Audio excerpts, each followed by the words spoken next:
Joining us now, Fox News contributor Tammy Bruce, Congressman Matt Gaetz. Tammy, we start with you. That is assault, by the way. He would have every right legally, except maybe in New York. In New York, they have a "you must retreat" when people come after you law, if you can believe it. But that is assault. You have a right to defend yourself from assault. Well, it's also a biological assault, right? I mean, there's things that can be conveyed with saliva, bodily fluids being put on someone. I would say that, you know, when we think about and where Mrs. Trump noted that he didn't press charges and that someone else maybe would have, I think it's important at this point. The reason these things continue is because there haven't been real repercussions. We do know, as an example, when the First Lady sued against false newspaper reports and won, those ended up stopping.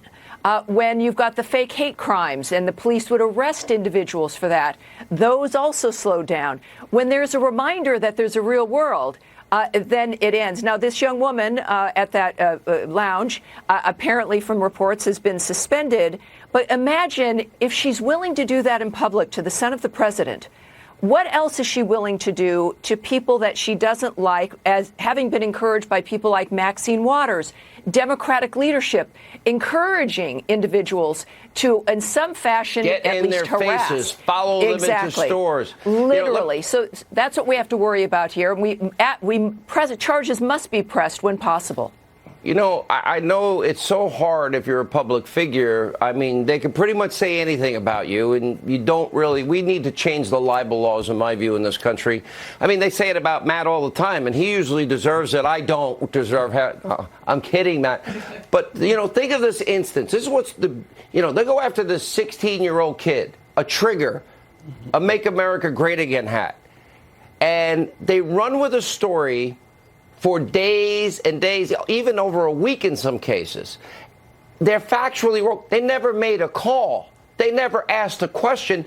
They were totally wrong. And the great news is, Lynn Wood is a friend of mine. He is going to bludgeon these media companies. Exactly. And they are going to pay hundreds of millions of dollars. Sean, this type of behavior from the left is why you really see the right winning elections and winning the culture war. I had a circumstance just a few weeks ago where someone threw a drink at me leaving a town hall meeting, and I am going to press charges, and for precisely the reasons Tammy laid out. If there are no consequences, then, you know, maybe it's me getting hit with a drink one time, but what if it's a member of my staff? And what if instead of a drink, it's acid or urine or something else like that? So I think it's really important we send a message that we as conservatives have a right to our views, just like anyone else has a right to their views, and we're not backing down from anybody. And people that behave this way should face the consequences before a court. All right, I got to leave it there. Oh, by the way, Matt Gaetz did a great monologue on my show. We were testing him out.